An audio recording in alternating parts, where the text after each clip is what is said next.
This is my friend and also community owner, David Roden. Come on up with me, David, if you would, please. And for those who don't know, my name is Spencer Roden. David and his wife, Judy, developed a community on the outskirts of Chattanooga. I have 4 communities, 3 in the Atlanta area and 1 in Texas. What I'd like to do is, first, of course, is just welcome everybody to SECO. By the time we finally count heads today, I think we're going to be over 250, and this is the largest group that we've ever had in any of our SECO meetings. What I'd like to do is tell you just a little bit about the background of SECO. And we're having some technical problems with the computer, as you probably saw. So I've got to kind of pay attention to the screen here and also look at what we've got back over here. But as many of you probably know, SECO is an organization that we started about 6 years or so ago. And as this slide says, SECO from the beginning has been something that we did as community owners for community owners. Our intent was to put together a program where community owners, especially small and mid-sized community owners, could get together and we could share information with each other. And where this came from is a number of us would get together on an informal basis from time to time. And what we found invariably is that we were all dealing with the same problems. We were all talking about the same things. Not necessarily at the same time, but frequently somebody would bring up an issue and somebody else would say, you know, I dealt with that myself a couple of years or so ago. And it was a great opportunity for us to compare notes, compare experiences, and help each other, share information. So about 6 years or so ago, David said, why don't we try to put something together like that on a larger scale? Instead of just a half a dozen of us getting together, let's do it on a bigger scale. So about 6 years ago, we did the first conference. We actually called it, a symposium, I guess it was. And then the name SECO came about a couple of years later. But about 6 years ago, the first group got together. It was about 50 people. We all enjoyed meeting new people. And we accomplished the objective of getting people together and sharing information. So it went over really well, and we've done it every year since then. And as I say, this is our biggest yet. Last year we had 175 people at SECO. This year we're at least 30, maybe 35% higher than that. And if we keep growing at this rate, there'll be about 350 people in either this room or one like it next year. So let me tell you just a little bit about the background of SECO, what our thoughts are, in addition to what I've already said. As far as what we hope to accomplish with SECO, we hope, as the slide indicates here, to educate, to inform, to inspire community owners. And we identified some objectives, some ways, if you will, that we hope to accomplish that. One is to encourage networking. Second is to promote the community series homes, the new homes that the manufacturers started building about 3 or 4 or 5 years ago that are specifically aimed at communities. And of course, what you have out in the parking lot today is an example of that. We've got 5 really beautiful homes that are all specifically intended to go in communities. We also want to talk about and do whatever we can to facilitate the acquisition of communities and help with the financing, the management, and the sale of houses. We also, as community owners, want to provide affordable housing. And generally, we want to improve the community segment of the manufactured housing industry to encourage everyone, all of us, to be responsible business owners and managers. Some of the key elements that we think are important in SECO is, as I said a while ago, small and mid-sized community owners and managers. What you're going to see over the next 2 days are a lot of panel discussions. We like to involve community owners instead of just having one person up here giving a presentation, and we have a few of those speakers, but we also like the format of panel discussions where more people can participate. We do, as I say, have some specialized individual presentations. For us, the Community Series House, being able to have the houses on display where people can go out and look at the features and look at the options and look at the price point and so forth is really important to us. So the Community Series homes are important. We also think it's very important to have vendors here. We really appreciate the effort that the community, the manufacturers, as well as the vendors make in coming to SECO. But what you see out here are a number of vendors who help us one way or another. Everything from accounting to products to services that help us operate more efficiently. We also have a number of sponsors. Obviously, we truly appreciate the sponsors being involved in what we're doing. And lastly, I just want to comment on the fact that we are a not-for-profit organization. One of our objectives this year is probably going to be to become an actual nonprofit.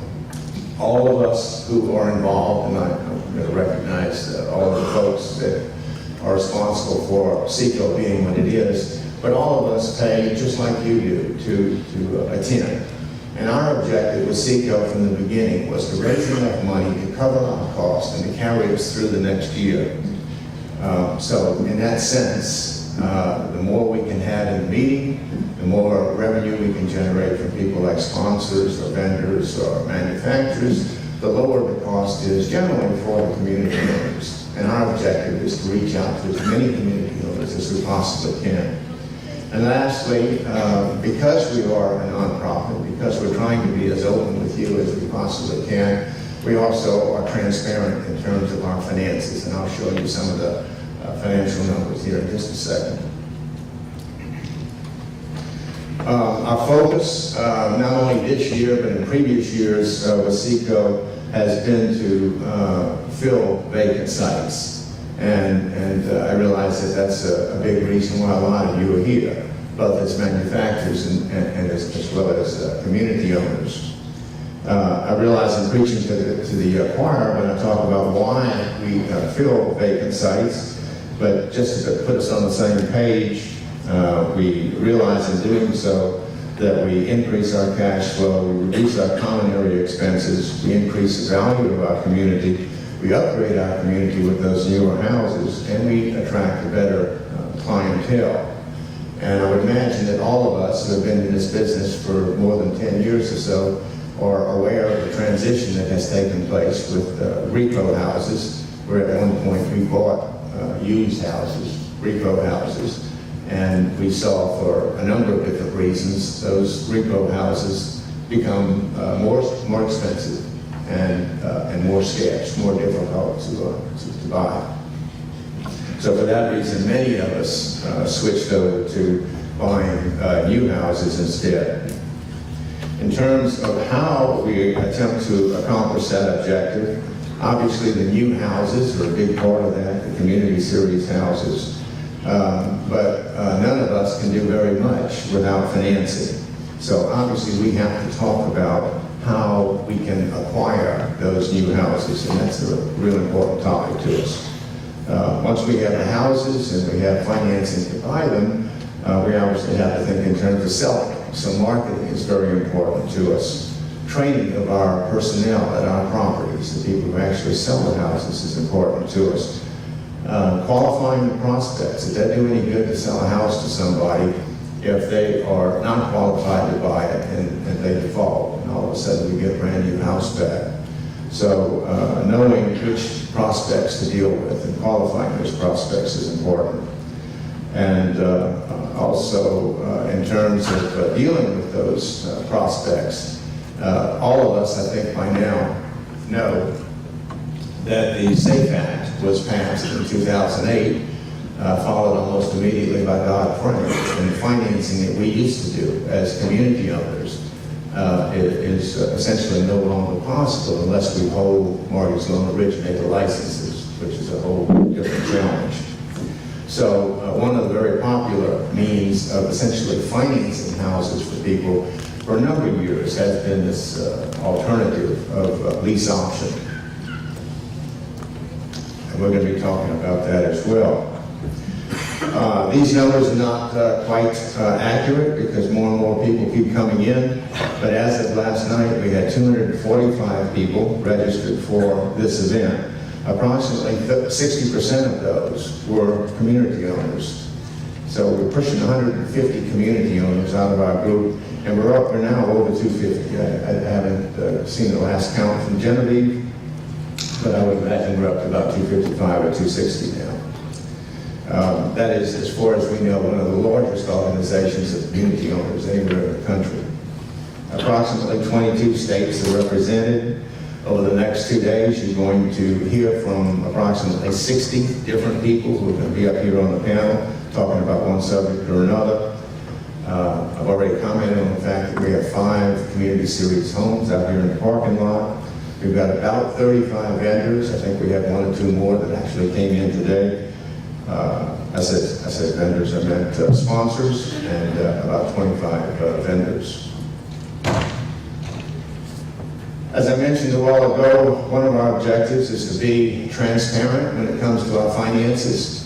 We want all of you to know that nobody's profiting from what we're doing. As I said a while ago, we're paying just like you are. Our objective with SECO is to simply break even with our finances and have enough money each year to carry us through to the next year. And that takes about $10,000. So in terms of expenses, I thought you might be interested in where money goes for an event like this. The biggest segment by far is food and beverage. I think it actually cost us about $80 a person to have the lunch today, the reception tonight, the other lunch tomorrow. Hotel fees and taxes are a significant expense for an event like this. Event planning is a almost full-time job. I can't begin to tell you how many hours Genevieve has spent over the last literally 10 months to get us to where we are now. So an awful lot of time goes into planning the event. We've also got things like technical services, audiovisual services, and signage and advertising. In terms of revenue, more than half, but just about half of the revenue comes from what each of us pay as attendees. You can see there with the pie chart that about half of the revenue also comes, though, from the display homes, the sponsors, and the vendors. And looking at this another way, if it were not for the revenue that we got from the sponsors and from the vendors and so forth, the cost for you to attend something like this would be about double. So we, as I said a while ago, really do appreciate the contribution that our vendors make and our manufacturers make, and our sponsors make. This year, and again, these figures are not quite right. Revenue will go up a little bit, and expenses will as well. But as of yesterday, I guess it was, we were showing a gross profit for this event of about $14,000, and that is enough to carry us through to next year. So as a result of where we are now, you will see SECO 2017. Again, I want to thank the manufacturers, the sponsors, and the vendors. I sincerely appreciate all of your support here at SECO. I want to thank all of you for being here. And I'd also like to recognize our group of community owners who are instrumental in the planning and execution of SECO. So if you'll bear with me just a second, I'd like to introduce each one of the people who are involved. If you would, please hold your applause until they all stand up. Jeff Weiss, Steve Case, Ron Cobb, David Green, Don Hudgens, Bob Love, Chuck Meek, Cole Phillips, David Protiva, David Roden, Judy Roden, Bob Stovall, Ann Cobb Scott, Mark Titshaw, and Jay Zanman. So please join me in thanking them for all that they have done.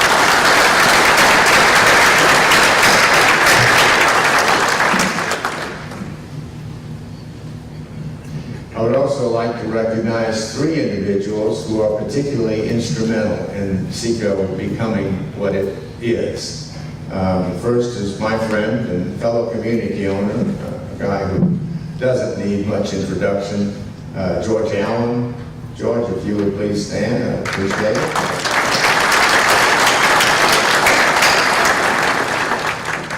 Another person I want to thank is Marjorie Barbaran, my right-hand person.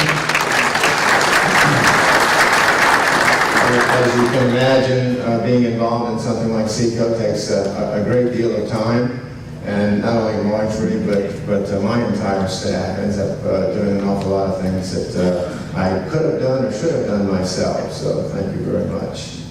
And lastly, where is Genevieve? I would like to recognize Genevieve Patel. As I say, you couldn't begin to imagine the amount of time that she has spent over the past 10 months or so, and will continue to spend, I'm sure, for SECO17.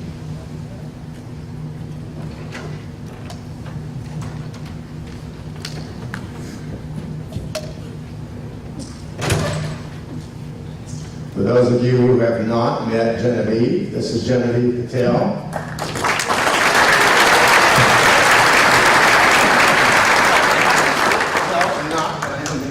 Flowers. Oh, thank you.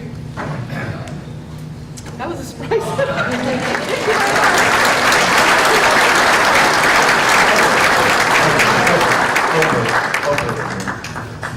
Don't tell her to leave.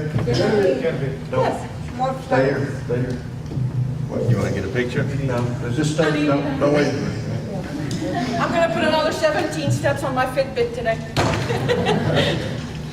Where are you going to put it, David? Here? Oh, leave them here. Yes. Just hang tight for her. Don't leave.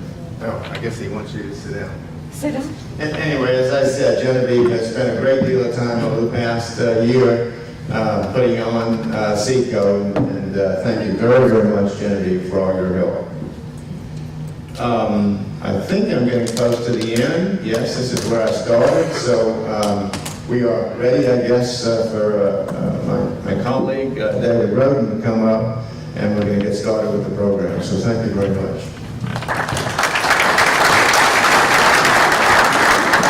Judge, you come up here, please. Real quick, some housekeeping. Raise your hand if this is your first time to SECO. Would you please raise your hand and let us?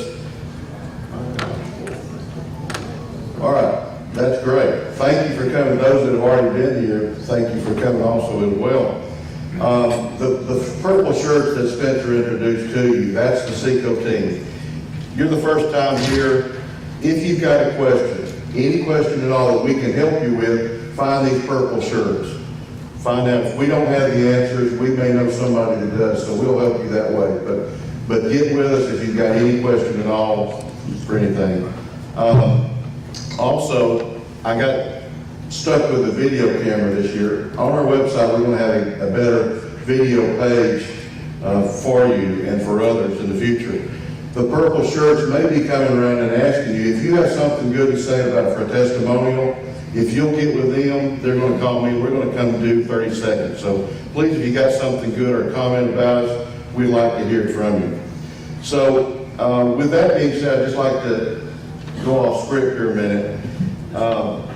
In addition to what Spencer said about our history, it did start about 7 or 8 years ago talking about with GMHA, how can we meet up in the top end of Georgia, get help? Because nobody was around, we didn't know. And at that time, that guy said, well, you need to talk to a guy named Spencer Rohn. I did, I called him and we started talking about this, and that's what Spencer was saying, how this developed, in that we share information, and I guess Spencer's probably the best person I've ever met, that he will share everything he has with you to help you. And it's just phenomenal what he does for this, and we actually started this in a room just a quarter the size of 50 people, and it's grown to this, as Spencer said, maybe one of the largest in the nation because of what we're doing now. So leading up to these things, as some of y'all know that have done these things, I've heard Spencer say for the last 2 or 3 nights, 3 hours sleep. Genevieve, 3 hours sleep, doing 25 copies of the flyer that you get, going back and forth, trying to get it all right. I know he was working down in Destin last year on this to put these things together. So it's no small task what he's taken on himself to do, and Genevieve now has joined with us. So we want to thank him for, in just a small way, for doing that. So our group, the Purpose-Shirt guys, have got together and collected a little money, and we want to present him with a certificate for a wine club that he will get 2 bottles of wine every month. And he could share it with us if he would, but I don't expect to get a call of it. So it's just a small token of our appreciation for him.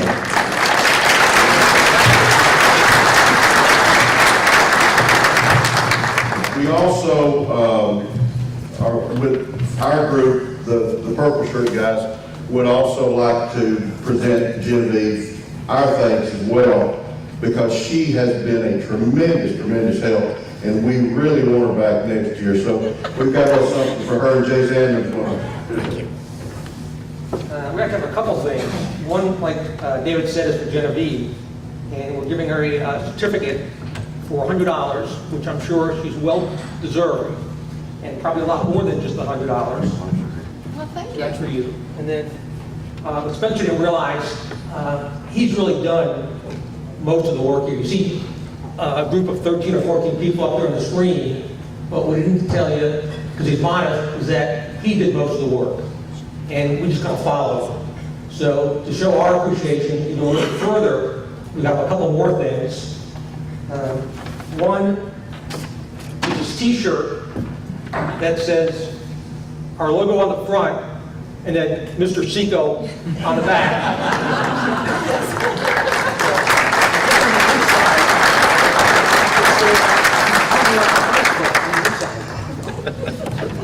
Thank you very much. Wow. And then Spencer's been so dedicated to this industry for years. We're just a state organization, but there's a much larger organization, a national organization called the Manufactured Housing Institute. And we all chipped in a little more money. I think some of us gave 30, 40, maybe $1 to get him an annual membership at MHI. So Spencer, there's another certificate. Thank you.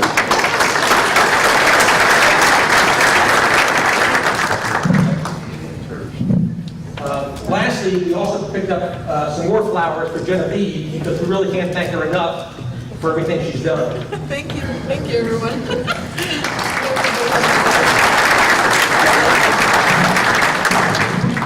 Let me just say, I really do appreciate it, and I had no idea any of this was coming, so thank you very much, guys. But I will tell you that this really is a team effort.